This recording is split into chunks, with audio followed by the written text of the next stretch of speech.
So when I was in school, I was always in trouble. Do we have any former troublemakers in the room, right?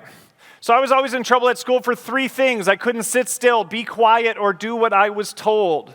That means teachers didn't like me very much. They called me obnoxious, rebellious, inappropriate, immature, told me I had no self-discipline, no self-control, and if I couldn't fix those things, I was going to end up homeless and living in a van down by the river.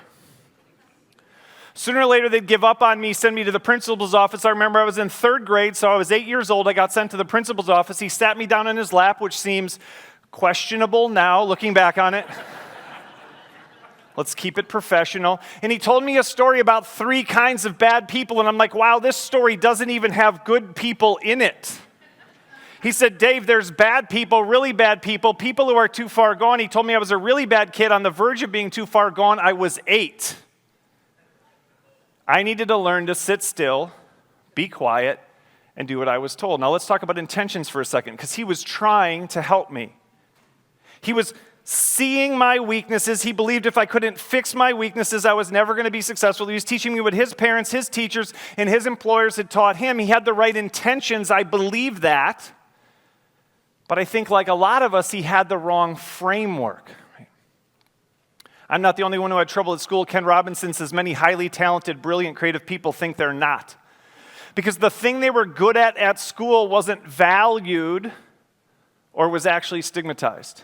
Many highly talented, brilliant, creative people think they're not because the thing they were good at home wasn't valued or was actually stigmatized. At my house, my parents called me motor mouth in a constant attempt to remind me that my biggest problem was my inability to be quiet. They had the right intentions. They loved me. They cared about me. But they believed, because their parents, teachers, and employers had told them that if I couldn't fix my weaknesses, I was never going to be able to be successful. Many highly talented, brilliant, creative people think they're not because the thing they were good at work wasn't valued or was actually stigmatized.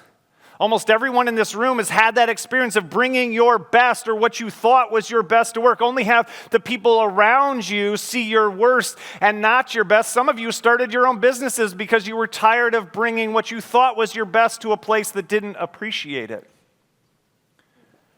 Many highly talented, brilliant, creative people think they're not because the thing they were good at, their strength, wasn't valued, it was ignored or denied, or it was actually stigmatized. We tell people that the best thing about them is the worst thing about them.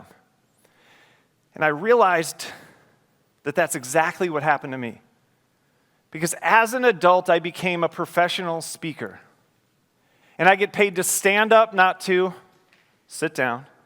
I get paid to talk, not to be quiet.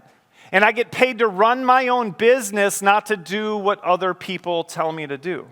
It turned out that every one of my weaknesses was a weakness. I'm not telling you here your employees don't have weaknesses. Your kids don't have weaknesses. Your spouse or your partner don't have weaknesses. I'm not telling you people don't have weaknesses. What I'm telling you is every single one of those weaknesses was also a strength, and no one saw that. My parents didn't see it. My teachers didn't see it. My employers didn't see it, so I didn't see it. And when I realized that my weaknesses were strengths and that my life was better because I was no longer trying to fix them, I was actually building on those strengths, I started to wonder if other people had weaknesses that were strengths as well. And I discovered the stories that I'm going to share with you this afternoon. And I want to show you how this can change your relationships at home with your spouse or your partner or your kids.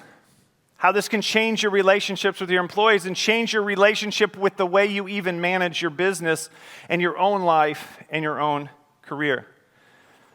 So the next step in the process is to assess ourselves and assess other people. What are those strengths? What are those weaknesses?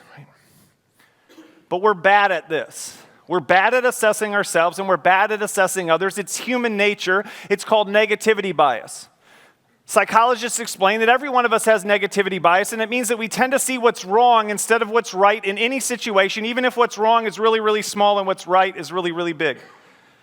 Simple example is a stain on my shirt. I saw there was oatmeal for breakfast. Imagine I spilled a bunch of oatmeal all over my shirt, big baseball size oatmeal stain. Maybe it's still a little sticky and actually has oats in it. If I'm standing up here like that, what negativity bias says, every single person in the room is going to be staring at that stain thinking negative things about me as a human being because I can't seem to keep myself clean. Some of you, and you know who you are, wouldn't be able to pay attention at all. It'd be like the stain was talking to you the whole time, right?